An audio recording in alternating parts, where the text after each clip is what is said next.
Hello and welcome to the ANP podcast, the official broadcasting network of the National Petroleum Authority of Timor-Leste. We are excited to have you join us as we dive into late Timor-Leste energy sector. I am Jose, your host for today's episode.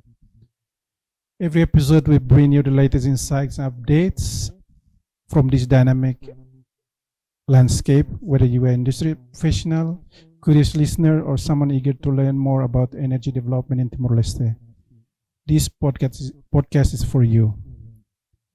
In today's episode, we'll talk about the public consultation on draft EIS for Kudatasi Jahal development project. We are pleased to welcome Mr. Luis Pereira, the country manager of the Finder Energy Timor-Leste, as well as Ms. Lucy Muir, environmental advisors for Finders Energy. Before we start, we'd like you to introduce yourself. Good morning and thanks for having us here for this opportunity. My name is Luis Pereira. I work with the Finder and is based in its office in Dili office at the CBD 3 Timor Plaza, and been working with the Finder for almost 1.5 years. Thank you. Good morning. Thank you for having me.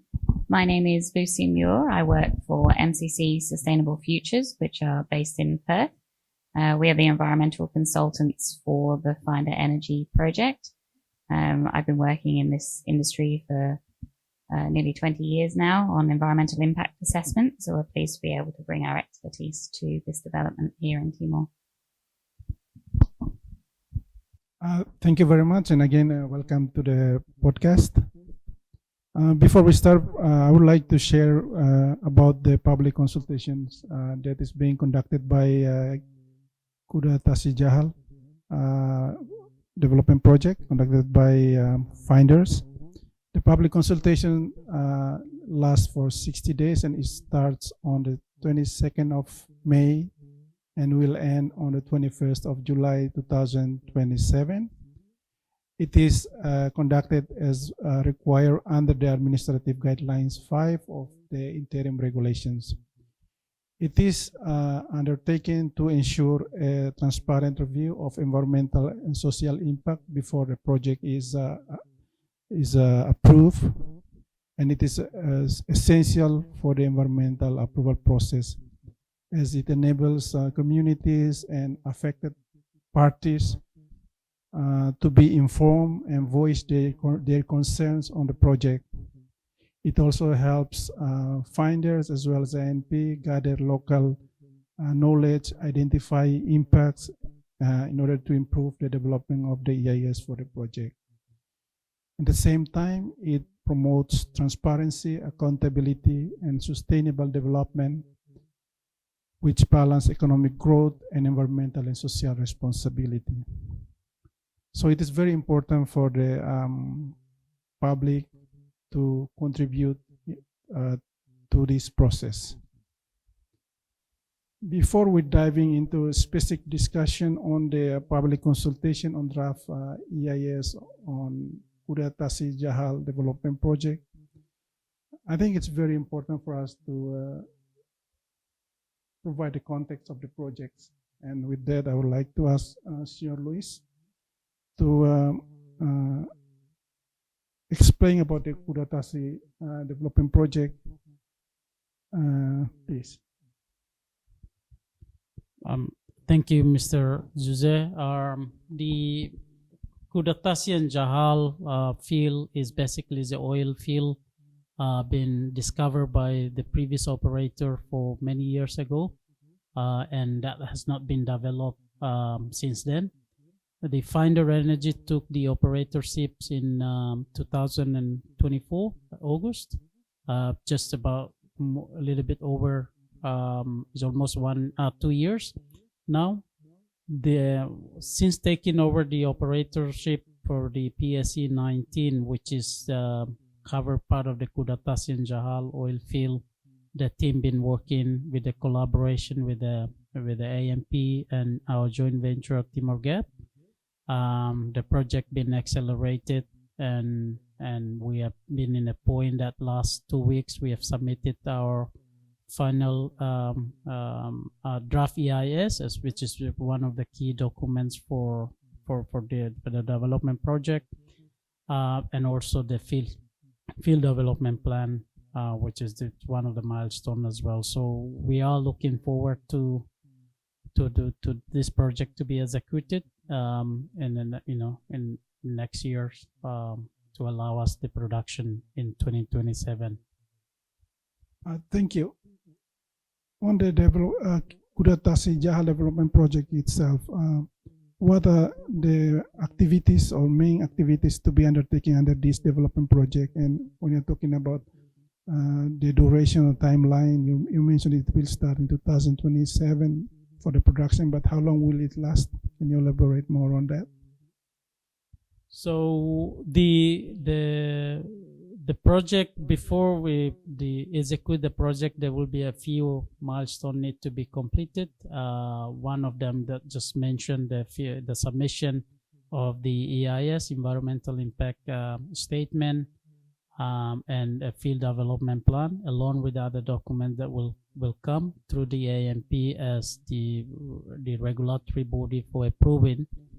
Once this all approved, then that will allow for the finder along with the JV to make a final investment decision, and from that point, then the procurement will start for the equipment that will be used for the drilling, and the drilling will at this stage is the estimated start is next year in around September, Q2, Q3. 2027, and the drilling's durations about it's a 3 wells, right? So there will be about 50 to 60 days per well, the total of 150 days. Once the drilling and completion complete, then follow with the installation and commissioning, where the installation vessel will be in the project site to connect the production line to the FPSO, because this is oil field, so there's no involved with the pipeline to the shore.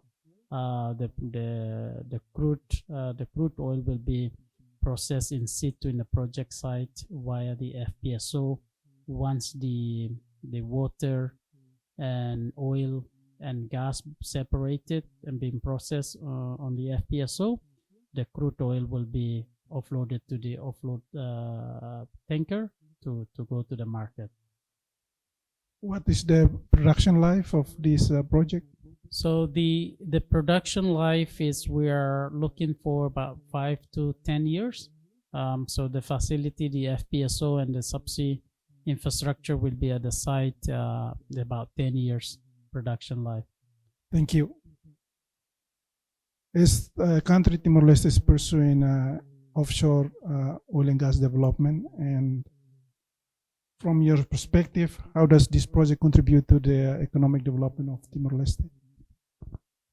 Well, I think as we all know that the production at the moment in the Bayundan been stopped, and basically leaving the countries without any producing field. So this Kudatasi and Jahal will be as an enabler and a catalyst for the future project that will contribute significant to the country in the form of the tax, royalties, and then the creation of the employment, and also giving the opportunity for the local service provider to participate for this project. So there's a benefit for the Timor-Leste as a whole, but also for the peoples, and also for the service providers that are based in the Timor. Okay. In one hand, we have the economic development benefit from this project, but on the other side of it, we also need to also look at how we manage the potential environmental impact arising from this project, and how finders going to balance these two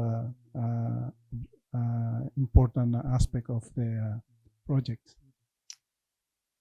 We have to go through a very rigorous process through our ANP approval. So we've submitted our draft environmental impact statement, which is what we are seeking feedback on from the public.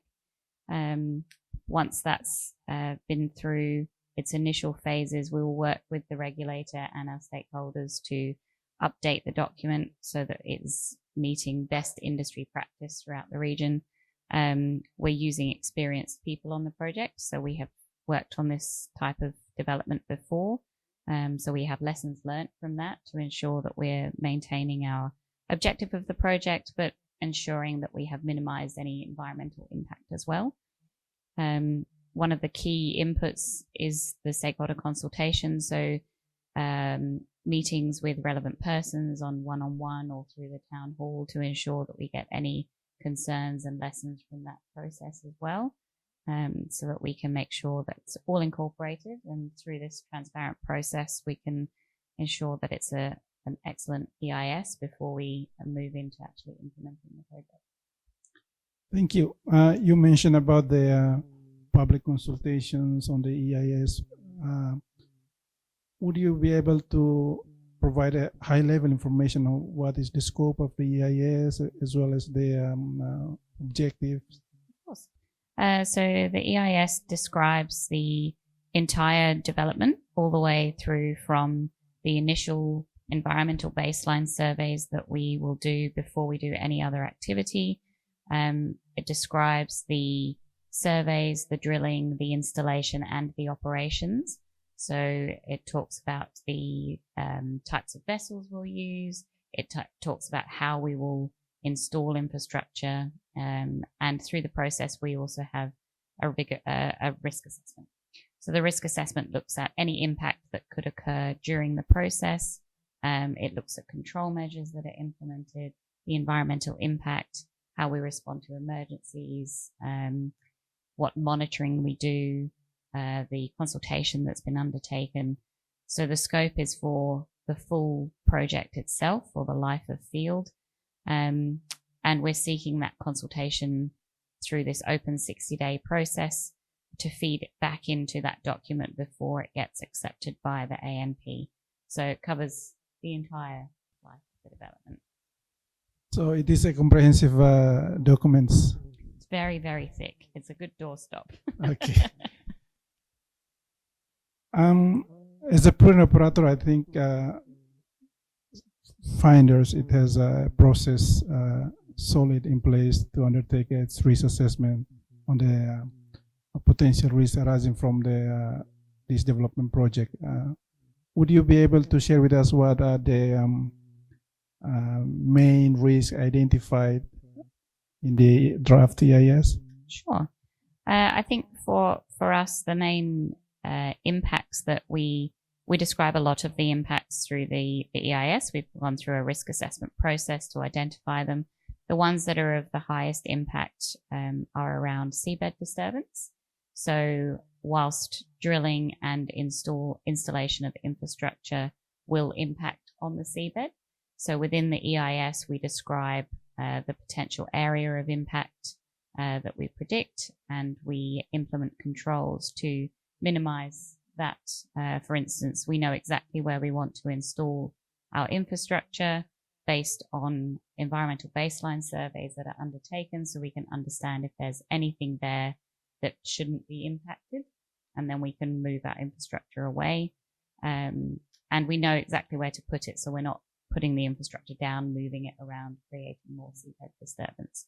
So seabed disturbance is one of the main aspects that we consider. There's also discharges during all phases, so discharges from vessels such as sewage water or bilge water, for instance. And then during operations, we have what we call produced formation water, which is related to how the hydrocarbons are extracted from the reservoir. We have to separate some of the water from it. But all of these discharges are subject to a lot of legislation. So there's established global legislation that we adhere to that dictates the treatment that has to happen. So we have to remove oil from the water, or there's certain things that cannot be discharged overboard, for instance. We describe our waste management program, so how we'll contain any waste on board the vessels that will be brought onshore.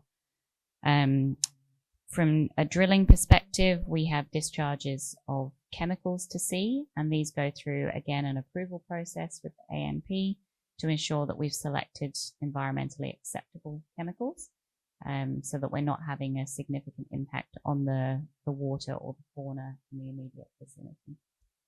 Okay, on the chemical approval process, we know that the chemicals must be submitted to ANP for approval, but that's from the ANP side. But just to understand on the operator side, do you also have an established procedures in the selection of the chemicals to ensure that the chemicals to be used meet the what is it called, PLONER, possess little northeastern environment, or the OCNS? Yes. Yeah. So our procedure details that as well. So we look at the OCNS register.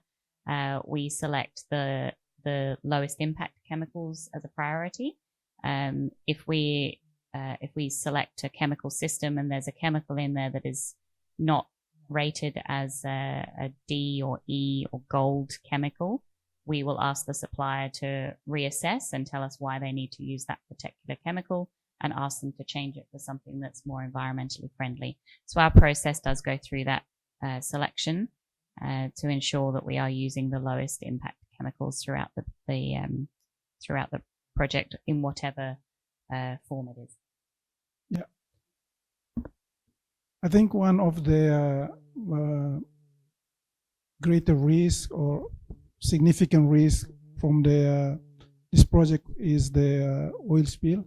It could be from the drilling or during the productions, or even transfer of the hydrocarbon products from FSO to the tanker. What are the arrangements in place to address this kind of emergency? Mm-hmm. So you're right. We go through a process where we identify any scenario at any phase so that we can be prepared for the worst.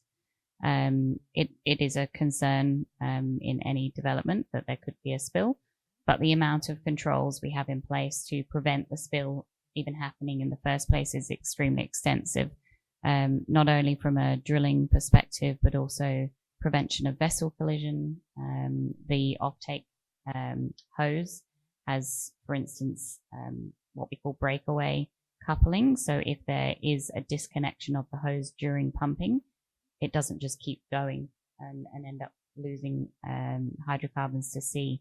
We have multiple controls in place to minimize the volume released. We also are required to develop an oil spill contingency plan.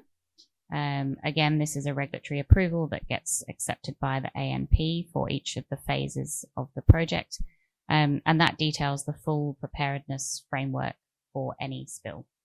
It will be who we notify, how we notify, what the immediate response actions would be. So we talk about something called source control, where we immediately try to stop any leak to the environment. So whether it's a small leak or a large one, we immediately know what to do. We train our crew. Anybody on board the vessel knows their role and responsibility in the event of a spill. And we do regular exercises and drills throughout the project to make sure that everybody is aware of their expectations and ready. So it's like a fire drill in a building. It's done all the time. And all of that's detailed in the OSCP. It also has minimum training requirements so that everybody who is on the emergency response team knows exactly what to do. So it's very detailed in there. Yeah, and I expect this also include the arrangement with the third party in terms of their capabilities to allow for their prompt response in Absolutely. case of incident. Yes, you're right. So we have agreements with spill response operators, and that relates to things like spill response equipment. So we have some equipment on board the vessel or the drill rig that would immediately be deployed, but we can't have everything out there. There's not enough space. So there are agreements in place that detail how long it would take to get the equipment to locations and how it would be maintained and ensure that it's fit for our purpose. And we have all of that set up before we even go to field so that everything is ready to go. Thank you. Thank you for sharing with us on the significant risk and how it is going to be managed to ensure that the risk is managed to a lot. And my next question is to Sr. Luis. We are talking about the impact, the negative impact, but I think it is also we need to balance what are the positive impacts from this project. From the ANP perspective, the Timor-Leste local content is one of the priority. Is we're talking about Timor-Leste companies involving in this project, and we would like to get your views on what is the opportunity that will be offered by the KTJ development project to create benefit for Timorese workforce or business. Yeah, thanks. I think it's very good questions, and of course, the local content is sort of our priority as well, along with the ANP and our joint venture partners. We, as part of the field development plan that been submitted to ANP, we provide a comprehensive local content with the aim that to utilize the Timor-Leste-based business providers in the form of the suppliers and other services that may be available in the country.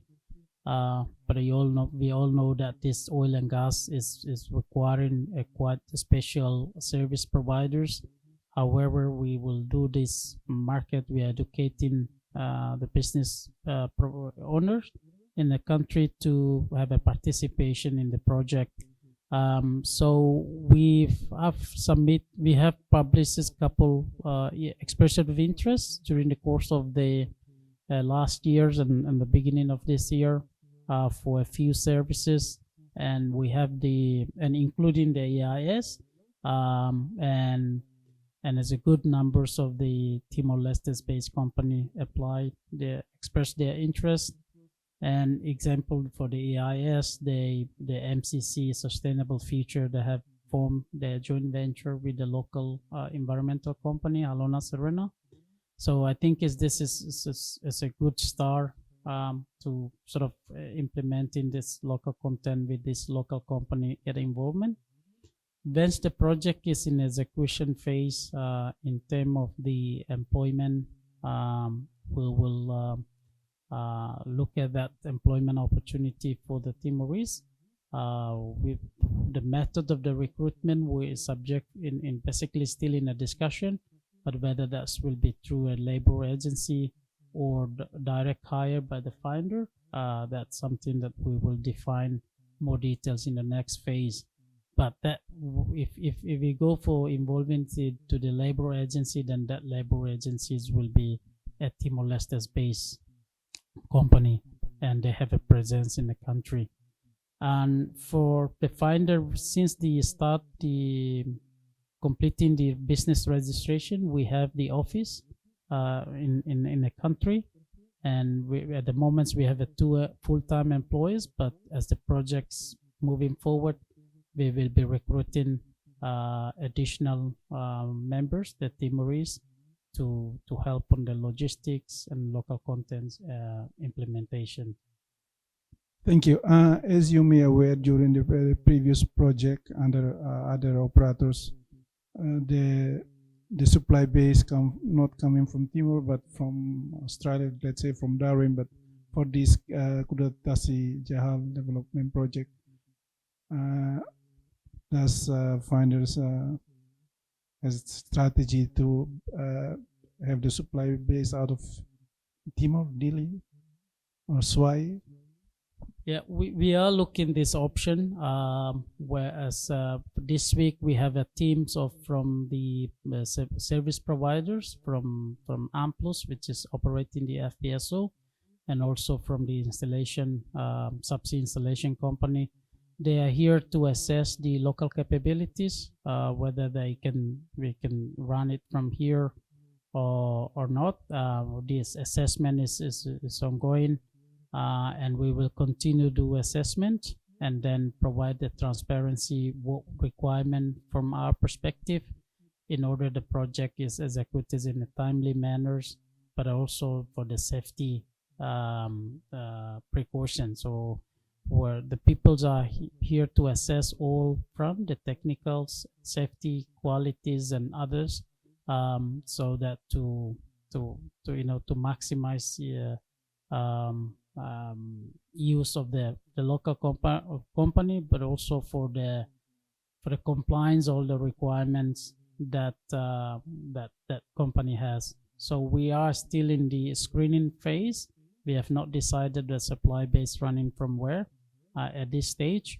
I guess in the next a month or two, our focus will be to work with the ANP around the document, the key document that we mentioned earlier, EIS, that been submitted, and also field development plan, work closely with the ANP to address the queries or the review notes from regulatory, to address that. Once this one's all approved, the next, and in parallel, we will continue assessing the local capabilities.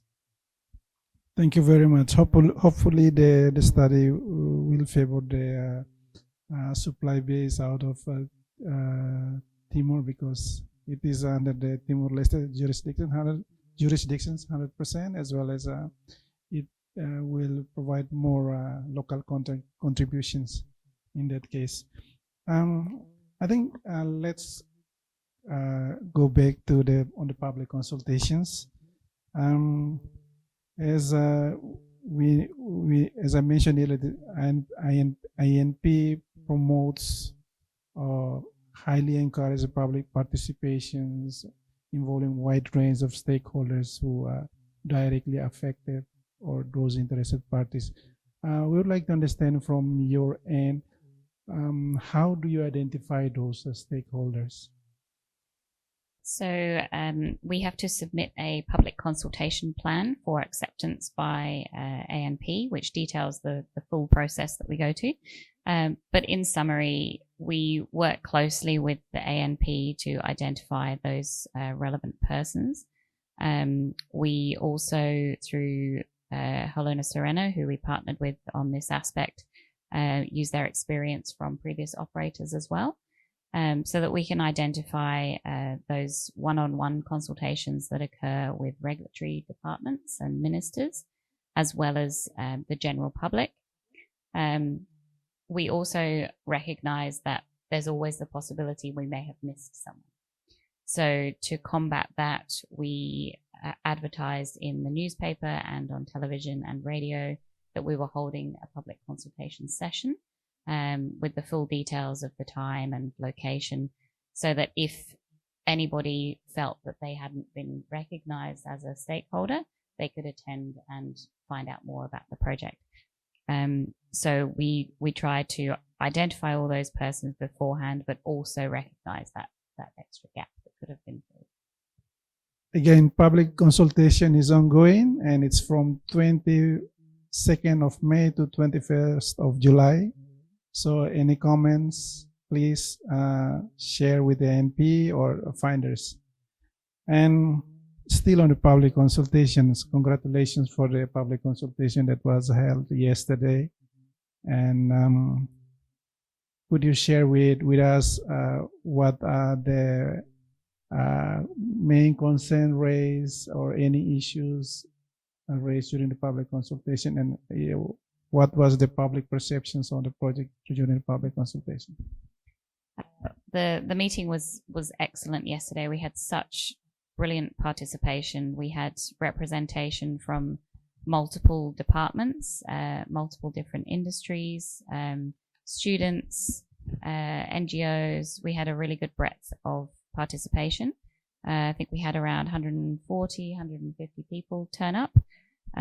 So we feel that we got a very good breadth of participants. The main impressions that we got were no significant concerns raised on the development itself. It was very positive. We had good feedback from the ANP today. We had a debrief to see their thoughts on this as well. And the general consensus was that it was a very good session. We also got great feedback from the supporting government departments that they're supportive of the project and will work with us. So for us, being as transparent as we can be and engaging with those right people and taking feedback on board and immediately implementing it into our documentation. So yes, overall yesterday, the impression we got was general support. Some of the concerns raised or questions were already addressed within the EIS. So we don't feel there was anything new that we haven't yet covered. So very positive. Thank you. We also noted that there was also one-on-one meeting or consultation with the stakeholders. Is it all the stakeholders on one-on-one consultations from the government, or it's also from the NGOs? And what are their views on the project or the result of the one-on-one consultations? Thanks. For the before we, as part of the drafting the EIS, we get an input from different bodies, including ANP, but outside of the ANP, that the stakeholders from the relevant government institution. So we, during this process, we have the 6 or 7 stakeholders for 101 consultation. These stakeholders are the key stakeholders that predominantly from the government agency that providing information and data to help to draft the EIS. From the 101 meetings or consultation, the non-governmental organization was not involved because this mainly for drafting the EIS. However, we value their contribution for the better of the project.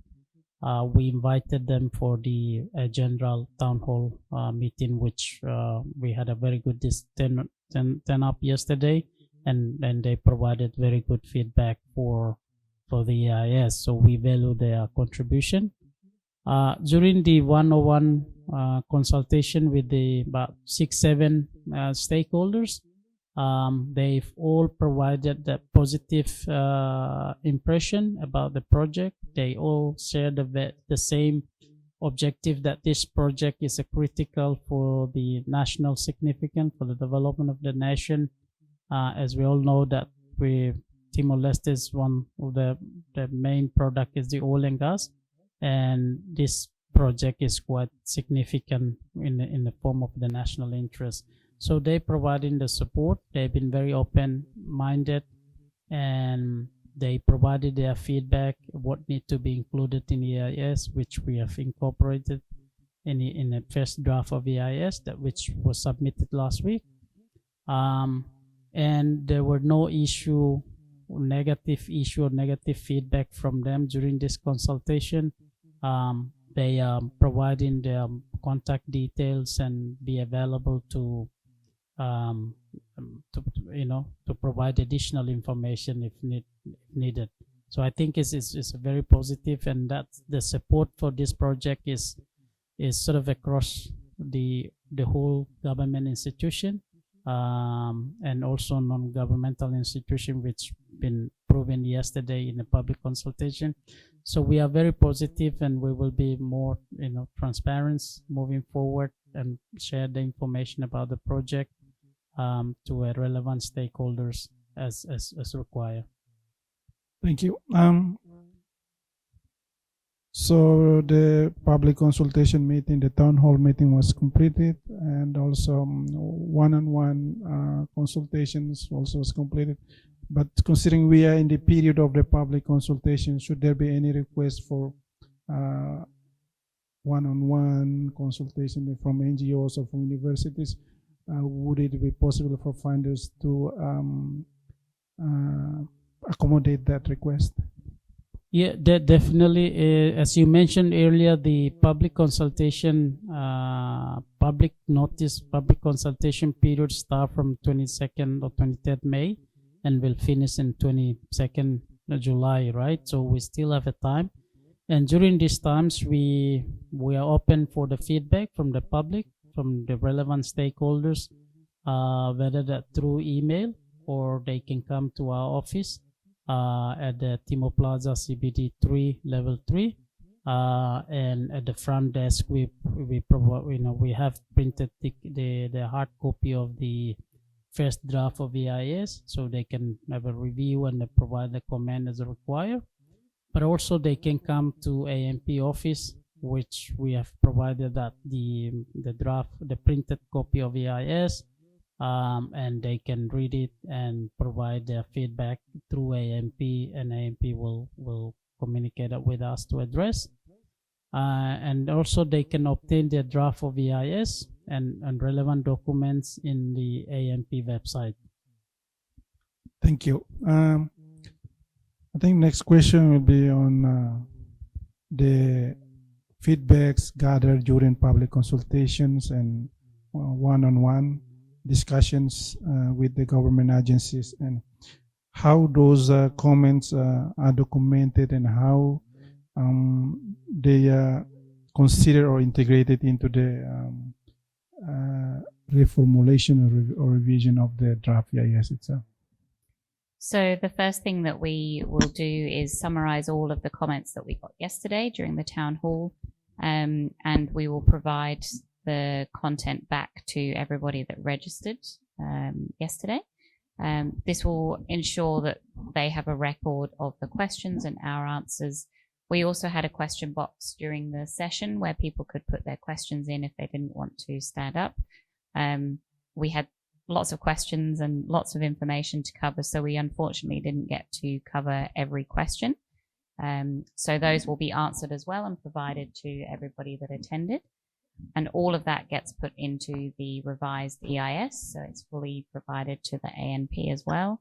And during this period of consultation until the 21st of July, any other feedback that we get through there, whether it's in person or via email, that all gets put into the document as well. So everything gets provided to the ANP to inform their discussions, and we're happy to provide answers to anybody that has questions through the process.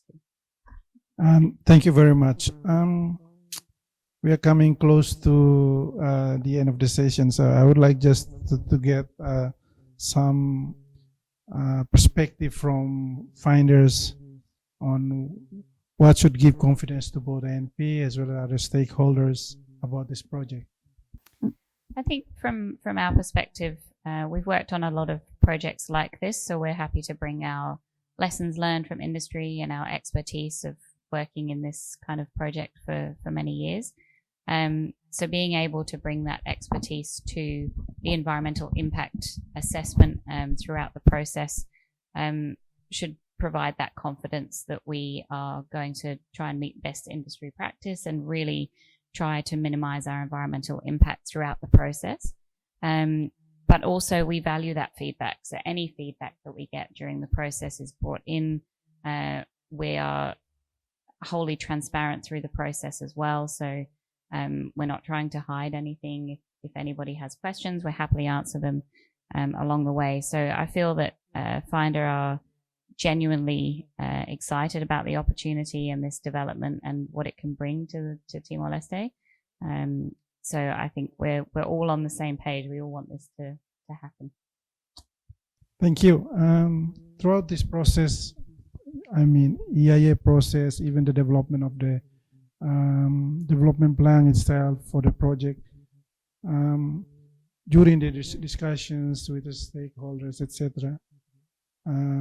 What, in your view, what further improvement is needed in terms of the project itself, or even in terms of the EIS document itself?